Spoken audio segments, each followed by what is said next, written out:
Lebih dari 1 abad lamanya, Coca-Cola dan Pepsi bertarung merebutkan pasar minuman bersoda. Semua jurus dimainkan, dari inovasi produk hingga taktik marketing yang cerdik. The Woodfield Shopping Center. It's Pepsi. Oh, it's Pepsi. Pepsi. Namun pada akhirnya mereka menyadari bahwa kunci kemenangan bukan terletak pada mengalahkan lawan, namun memenangkan hati pelanggan.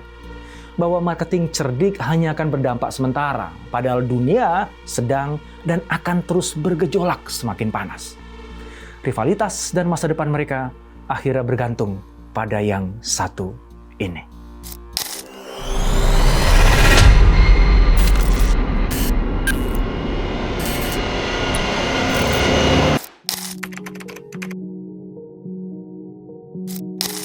Perjalanan Coca-Cola dimulai tahun 1886 ketika seorang apoteker di Atlanta bernama Dr. John Steve Pemberton meramu minuman tonik berbasis sirup. Minuman yang diklaim bisa menyembuhkan berbagai penyakit itu dijual pertama kali di apotek Jacobs, 5 sen per gelas.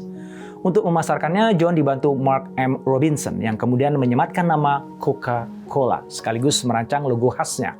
Mereka sukses mempopulerkan Coca-Cola dengan cara beriklan di koran dan membagikan kupon gratis.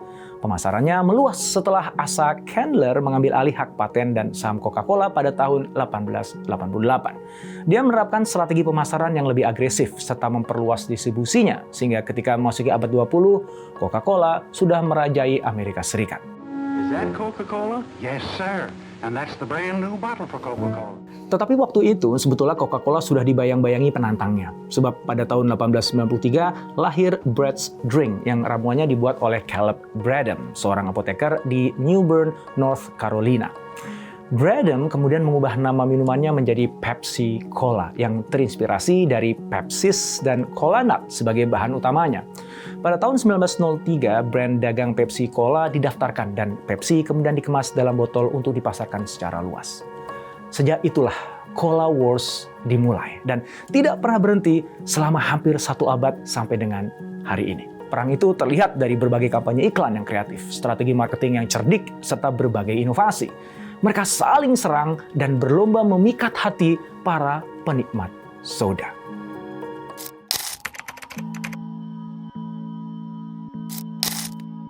Charles Guth memang cerdas sekaligus berani. Dia adalah pemilik Loft Inc., sebuah perusahaan permen dan minuman ringan.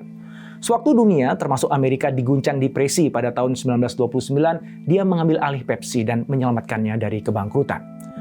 Guth kemudian memperkenalkan botol Pepsi 12 ons yang harganya cuma 5 sen, sama seperti harga Coca-Cola dalam botol 6 ons. Tetapi dengan Pepsi, konsumen bisa menikmati cola 2 kali lebih banyak. Nggak heran kalau Pepsi langsung menarik perhatian orang-orang yang daya belinya sedang melemah. Langkah itu dilakukan karena Guth tahu bahwa konsumen mencari nilai lebih dalam setiap pembelian. Di saat itulah persaingan legendaris dalam Cola Wars mulai memanas. Konsumen ekonomis tertarik dengan slogan 2 kali lebih banyak dengan 5 sen dan segera beralih ke Pepsi sehingga penjualan Pepsi pun melonjak. Coca-Cola gerah dan mereka langsung berkampanye iklan besar-besaran di media cetak dan radio sambil memperkuat distribusi. Where else but in the fountain where they serve ice-cold Coca-Cola? Loyalitas konsumen yang terbentuk bertahun-tahun mereka gunakan sebagai senjata untuk mengatasi tantangan itu. Meskipun Pepsi menawarkan volume yang lebih besar, banyak konsumen tetap setia pada Coca-Cola karena percaya pada kualitas dan rasa khasnya.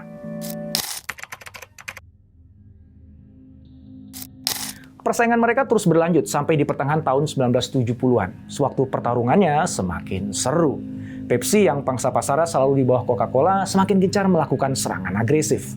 Pada tahun 1975, mereka mengkampanyekan Pepsi Challenge di berbagai mall dan acara publik. Take the Pepsi Challenge. Let your taste decide.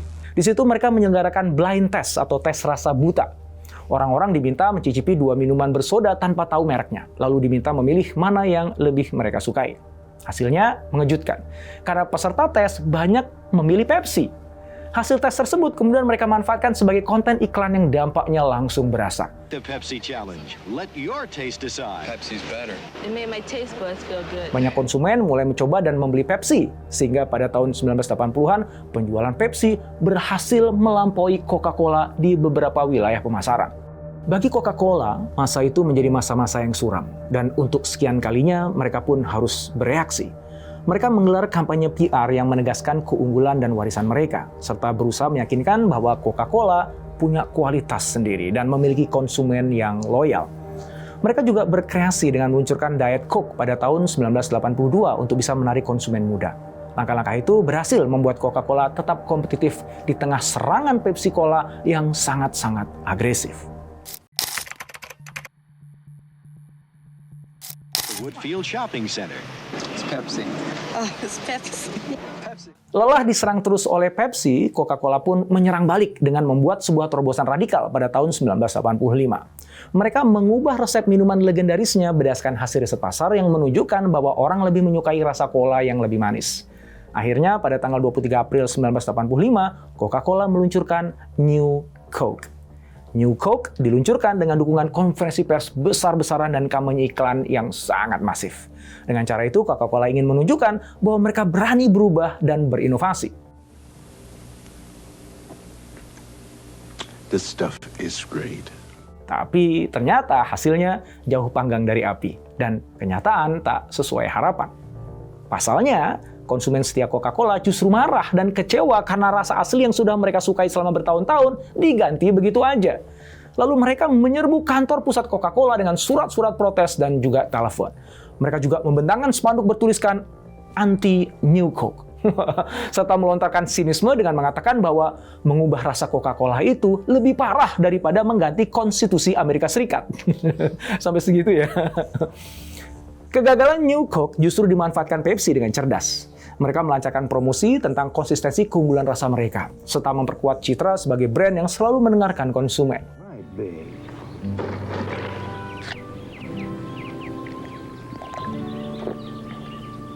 Ride big. Pepsi, the choice of a new generation. Still could have asked. Pasar pun akhirnya berpihak pada Pepsi, sehingga penjualannya meningkat. Gilanya momen itu mereka rayakan sebagai kemenangan rasa Pepsi atas Coca-Cola. Coca-Cola kemudian sadar bahwa mereka telah melakukan kesalahan besar. Akhirnya setelah New Coke beredar 79 hari, maka pada 11 Juli 1985 mereka kembali memakai resep asli dengan nama Coca-Cola Classic. The introduction of Coca-Cola Classic ran on the Dow Jones Wire at 3:18 p.m. Hasilnya sungguh ajaib, karena keputusan itu disambut antusias konsumen yang merasa lega dan juga senang karena keluhan mereka didengar. Terobosan ini berhasil mengembalikan loyalitas konsumen dan meningkatkan citra perusahaan.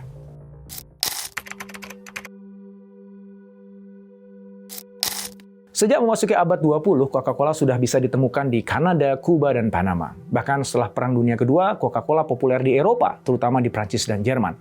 Pada waktu yang bersamaan, Coca-Cola juga sukses di Jepang. Dilanjut di India dan China. Sedangkan di Amerika Latin, Coca-Cola menjadi minuman favorit terutama di Brasil dan Meksiko. Mereka sukses berkat kemampuannya beradaptasi pada budaya pasar setempat. Mereka beriklan sesuai tradisi setempat dan memperkenalkan varian rasa sesuai selera lokal, seperti teh hijau di Jepang. Jadi setelah mengatasi masalah New Coke, Coca-Cola fokus pada usaha memperluas pasar internasionalnya. Sebab pada waktu yang sama, Pepsi juga berekspansi. Pada tahun 1972, mereka berhasil menembus Uni Soviet dan menjadi minuman bersoda pertama di negeri beruang merah tersebut. Di China, mereka bekerjasama dengan perusahaan lokal, dan di India, mereka membeli perusahaan minuman lokal. Ekspansinya terus berlanjut sampai ke Timur Tengah dan Afrika. Langkah Pepsi tidak sia-sia, karena di beberapa negara mereka berhasil menyaingi Coca-Cola. Di Meksiko, Pepsi berhasil mengambil pangsa pasar Coca-Cola berkat kampanye kreatif. Sedangkan di Filipina, berkat strategi pemasaran yang agresif, Pepsi menjadi pilihan utama.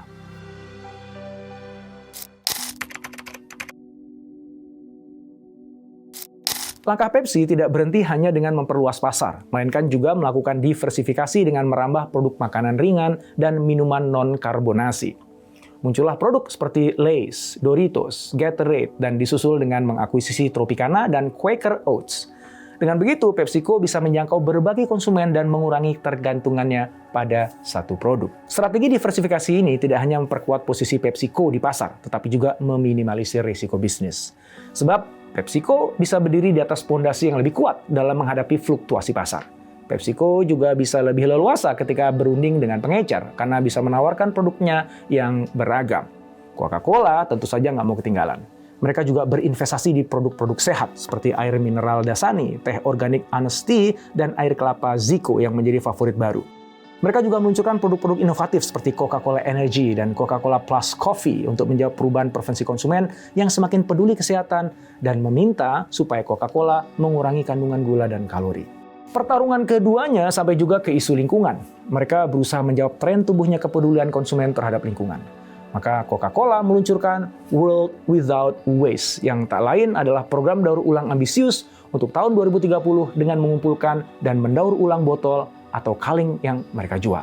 Mereka juga berkomitmen mengurangi jejak karbon dan mengembalikan 100% air yang mereka gunakan ke alam. Sementara itu, PepsiCo meluncurkan program konservasi air dan berkomitmen mengurangi penggunaan air sebesar 25% pada tahun 2025. Mereka juga mengadopsi praktik pertanian berkelanjutan dan mengurangi emisi karbon di rantai pasokan mereka. Selain itu, mereka berinovasi pada kemasan produk dengan menggunakan bahan daur ulang dan mengurangi plastik sekali pakai.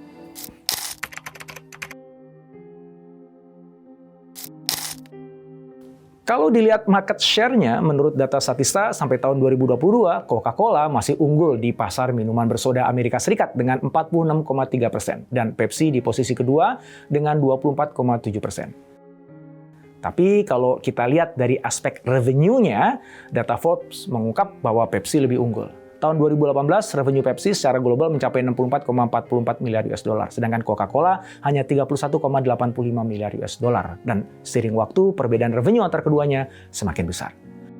Revenue PepsiCo bisa lebih besar karena mereka punya produk lebih banyak, sehingga sumber pendapatannya juga lebih banyak dan finansialnya bisa tetap stabil di tengah fluktuasi pasar minuman ringan. Sementara itu, Coca-Cola bisa memelihara loyalitas konsumennya dengan kuat melalui kampanye pemasaran yang emosional dan mengesankan. Kampanye ikonik seperti Share a Coke dan Taste the Feeling berhasil menciptakan ikatan emosional yang kuat dengan konsumen. Meski pendapatannya lebih kecil, posisi Coca-Cola di hati konsumen jauh lebih kuat sebagai simbol kebahagiaan dan momen berharga. Jadi, siapa pemenang Cola Wars? Ya, tergantung dari sudut mana kita ngelihatnya. Kalau melihat pangsa pasar, jelas Coca-Cola yang unggul. Tapi kalau kita lihat dari besaran pendapatan perusahaan, PepsiCo yang lebih unggul.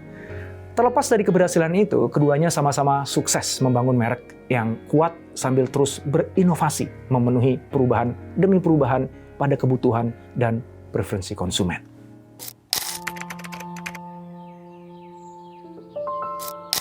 Perseteruan abadi dua brand minuman bersoda ini menyuguhkan beberapa pelajaran penting.